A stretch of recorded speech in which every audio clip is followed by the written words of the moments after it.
ታላቅ የተቃውሞ ሰልፍ በጎሬ ከተማ ውስጥ ተደረገ።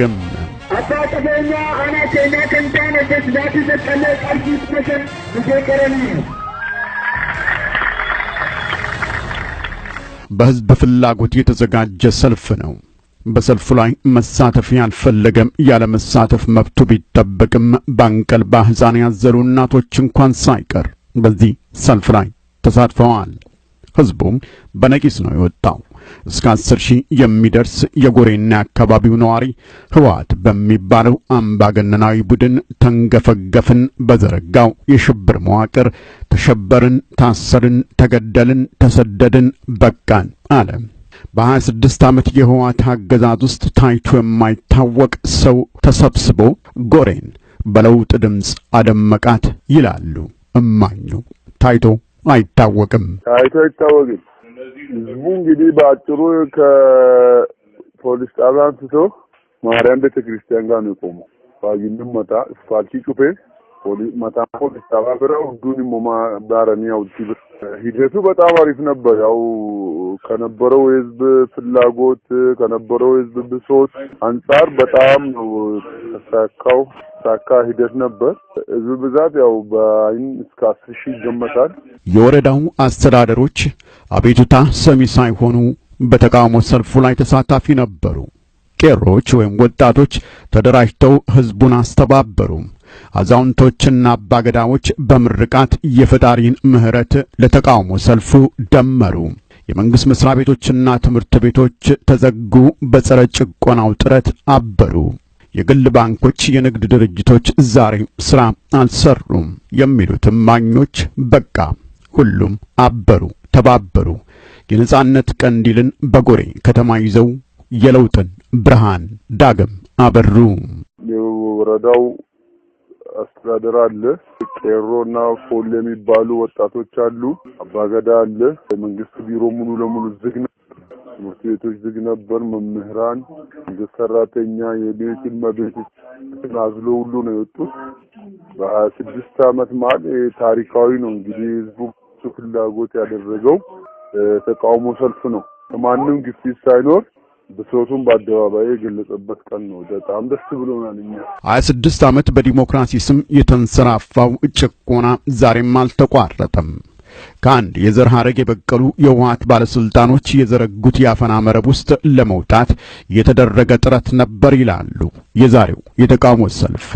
ብሶት ቢሰማም ለለውጥ የሚደረግ ቁርጠኛ ስሜት እየገነፈለም ነበር። ለውጥና ለውጥ የሚመልሰው ህዝባዊ ጉዞ ተጀምሯል። ወደፊት እንጂ ወደ ኋላ የማይባልበት አንድነትም በህዝቡ ዘንድ ዛሬ በጎሬ ከተማ ተስተውሏል። ላይ ሲተላለፉ የነበሩት መልእክቶችና ህዝቡን ወደ ውጭ ያወጣው አንደኛ በኢትዮጵያ ውስጥ እውነተኛ ፌዴራሊዝም ይኑር፣ ፌዴራል መንግስት በሶማሌና በኦሮሚያ ድንበር ላይ በኦሮሞ ህዝቦች ላይ የተፈጸመውን ጭፍጨፋ ያደረሱ ሰዎችን ለህግ ያቅርብ፣ ፍትሃዊ የሀብት ክፍፍል ይኑር፣ የቲፒኤልኤፍ የበላይነት ያብቃ፣ ኢህአዲግ ፓርት አይወክለንም፣ ከተሐድሶ በኋላ የኦሮሚያ መንግስት ያካሄደ ያለው ህዝባዊ ብሶትን የማሰማት ሂደት በኦሮሚያ ሚዲያውንም በኦቢኤን የተካሄደ ያለው ተሐድሶ ተጠናክሮ ይቀጥል ነው እና በትልቁ የህዝብን መፈናቀል እንዲቆም የሞቱ ሰዎች ሐዘን መግለጫ የሐዘን የህሊና ሐዘን ህሊና ጸሎት ተደርጎላቸዋል። ስፓልት ላይ በመቀመጥ ተወሰነ ደቂቃ ደግሞ በመቆም እንዲዘከሩ ተደርጓል። ምርጦችን መርጦ የሚበላ ስርዓት ነው ይላል የጎሬና የአካባቢው ህዝብ ህወሓት ወይም የትግራይ ነጻ አውጪ ድርጅትን ሲመስለው። የፖለቲካ አመራሮች እነ ፕሮፌሰር መራራ ጉዲና፣ ኦቦ በቀለ ገርባ የህዝብን ጥያቄ ለመንግስት ያሰሙትና አህመድ ድንጀበልና አህመድ ሙስጠፋና ሌሎችም የህሊና እስረኞች ይፈቱ የሚል የወል ድምጽ ተሰማ። ከአማራው ወገናችን ጋር አንድነን አንላይም፣ በእኛና በአማራው ወገናችን መካከል ጣልቃ የሚገባን እንፋለመዋለን አሉ። በኦሮሚያና በአማራ ህዝቦች መካከል ግጭት ለመፍጠር የሚጥሩ ሰዎችን እንታገላለን፣ አላማቸው ከግብ አይደርስም የሚሉ ሰዎች ነበሩ። የሀብት ዘረፋ ይቁም፣ የማዕድን ዘረፋ ይቁም፣ ይሄ ሁሉ ነው እንግዲህ ህዝቡ ሲያሰማ የነበረው። የሃይማኖት መሪዎች የታሰሩ ሃይማኖት መሪዎች በግፍ የታሰሩ ይፈቱ፣ የፖለቲካ እስረኞች ያለምንም ቅድመ ሁኔታ ይፈቱ፣ ይሄ ሁሉ ተነስቷል። በአጠቃላይ እጅግ በጣም የሚያረካና ዋናው የህዝብ ፍላጎት በህዝብ ፍላጎት መደረጉና ህዝብ በራሱ ያለማንም ግፊት ያለምንም ማስፈራሪያ በራሱ ፍቃድ ይህን ሰላማዊ ሰልፍ ያላመነበት ያልፈለገ መሄድ ይችላል ተብሎ ነው ተጀመረው። ሙሉ ፍቃደኝነት የህዝብ ፍቃደኝነት ያለበት ነው። የ26 ዓመት መሃል መጀመሪያው ነው ለኛ። ያኞቹ የተወለድንበት ነው ብሎም የሚደሰቱበት አለ። ሶታቸውን በግልጽ ያስቀመጡበት ነው እና ኦሮሞ ህዝብና የአማራ ህዝብ አንድነት ተጠናክሮ እንዲቀጥልም ህዝቡ የብሔር ብሔረሰቦች መብት እንዲከበርም አብሮ እሴታችን እንዲጠበቅም ይሄን ሁሉ ሲያሰማ ነበር። እንግዲህ በየቡድኑ ተከፋፍሎም ሲያሰማ ነበር፣ በመኪናም ነበር። ዛሬ እንግዲህ እንደሚታወቀው የሥራ ቀን ነው፣ ሰኞ ነው እና የመንግስት መስሪያ ቤቶች፣ የንግድ ድርጅቶች፣ ትምህርት ቤቶች ወዘተ ተከፍተው ነበረ? ግልጋሎት እየሰጡ ነበረ ወይስ ህዝቡ በአጠቃላይ በዚህ ሰልፍ ላይ ነው የተገኘው? እንዴት ነበረ የነበረው ሁናቴ? ሁሉም ዝግ ነው። በራሱ ፍቃድ ጀምሮ እስከ 6 ሰዓት ተኩል እስከ ፍጻሜ ዝግ ነው። መስሪያ ቤት ዝግ ነው። የግል ባንኮች ዝግ ናቸው። የአክሲዮን መንግስት ባንክም ዝግ ነው። ድርጅቶች ሁሉ የግል ሁሉ ነበሩ። ኤሌመንተሪ ተማሪዎች ተሰልፈው ነው የመጡት መፈክር ይዘው፣ እነሱም የራሳቸውን ድርሻ ሲወጡ ነበር። ያው ዛሬ በተደረገው ላይ መጨረሻ ላይ የወረዳው ፎሌ ተወካይ ባደረገው ንግግር በኦሮሚያ ህዝቦች ላይ የሚካሄደው የዘር ማጽዳት እስኪቆም ድረስ ትግላችን የሚጠይቀውን እስከ ህይወት መስዋዕትነት እንከፍላለን፣ መንግስት በአስቸኳይ እርምጃውን ወስዶ ለተፈጸመው ጥፋት አስፈላጊውና ተመጣጣኝ እርምጃ ወስዶ እስካላሳወቀን ድረስ እንቀጥላለን የሚል ነው። አመቴታዲ ኢቶን ኢረዳ ያቱታ ኢትወለተ ወለቱራን ኢቶከነቲ አራመዳቲን ገደደን ኢስን ለተኔ ተባውን ተሰን ኖህ አካ ኡሲዳት ትግረገን ጋኒ ያንተ ተመክረን ትስኒ ተለለ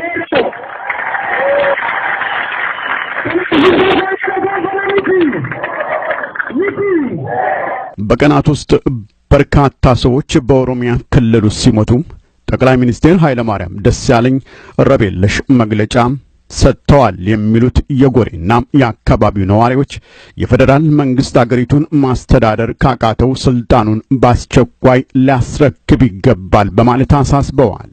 ይህንኑ ህዝባዊ ጥያቄ የወረዳው ኮሚኒኬሽን ቢሮ ኃላፊ ከህዝቡ ጋር በመሆን አስተጋብተዋል። የለውጡ ፍላጎት ከህዝብ ብቻ ሳይሆን ኢህአዴግ በሚለው መዋቅር ውስጥ ካሉ የድርጅት አባሎችም ጭምር ገንፍሎ የወጣ ነው።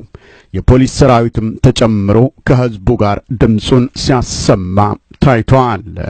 ያው በመፈክሩ ውስጥ ከነበረው አንዱ በቀደም ጠቅላይ ሚኒስቴሩ የሰጡት መግለጫ የኦሮሞን ህዝብ አይወክልም፣ ከኢፍትሐዊ የሆነ መግለጫ ነው እና አድለው ይቁም፣ ፌደራል መንግስት እኩልነትን ካላሰፈነ ስልጣን ይልቀቅ የሚል ጥያቄም ነበር። ፌደራል መንግስቱ እኩልነትን ማስፈን ካልቻለ ስልጣኑን ይልቀቅ የሚል ጥያቄም ተነስቷል እና የመንግስት ኮሚኒኬሽኖቹ ነበሩ። የወረዳው ኮሚኒኬሽን እንዲሁም ሲያሰማ የነበረው አንዱ እሱ ነው። የወረዳው ኮሚኒኬሽን ሲያሰማ ነበር።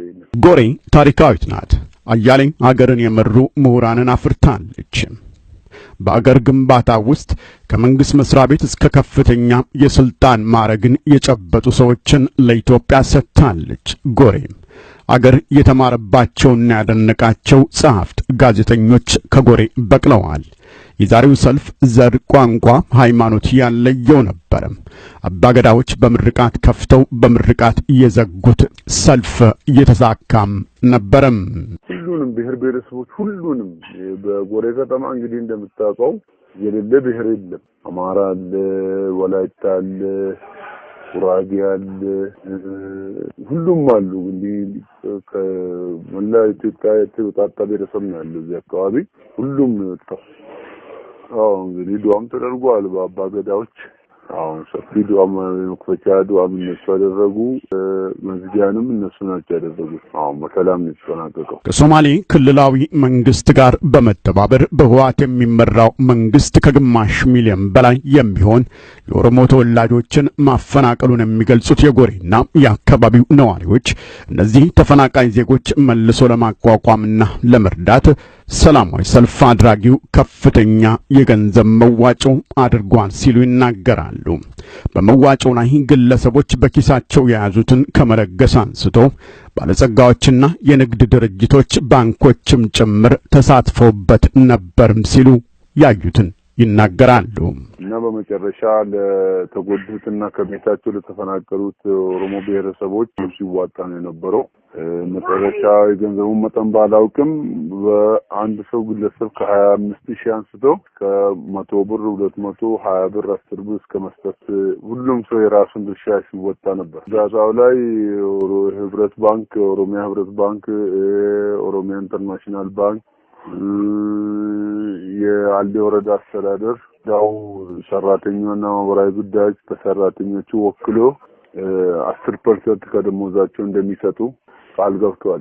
እንግዲህ እስከ 10,000 የሚደርስ ሰው ከወጣ በዚህ የተቃውሞ ሰልፍ ላይ ለመሳተፍ ይህንን ህዝብ ለመጠበቅ እንግዲህ አድማ በታኞችም በአካባቢው ላይ ይኖራሉ ተብሎ ይገመታል። በተመሳሳይ መልኩ ደግሞ የኦሮሚያ ፖሊስም በዚህ ሰልፍ ላይ ይገኛል ተብሎ ይጠበቃል። በህዝብና በአድማ በታኙ እና እንደዚሁም በፖሊሶች መካከል የነበረው ግንኙነት እንዴት ነበረ?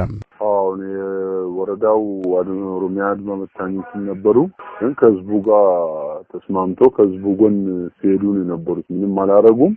መስመር በማስያዝ ሰዎች ተስፋልት በእግረኛ ላይ እንዳይሄዱ ዳር ቆሞ ተመልካች እንዳይሆኑና በተቃውሞ እንዲቀላቀሉ ሲያደርጉ ነበር እንጂ ምንም ሲያደርጉ አልነበረም። ሲደግፉ ነው ያየነው። ከተማ ፖሊስም ነበር እንዳለ። ያው ከተማ ፖሊስ ሰላም ከማስጠበቅ አንፃር ልብሱን ለብሷል። ያው የተቃውሞ አካልም ነው ወደዚህ የቆጠርነው ያሰሙ ነበር አመፈክር። ጎሬ ለውጥ እንፈልጋለሁ ብላለች።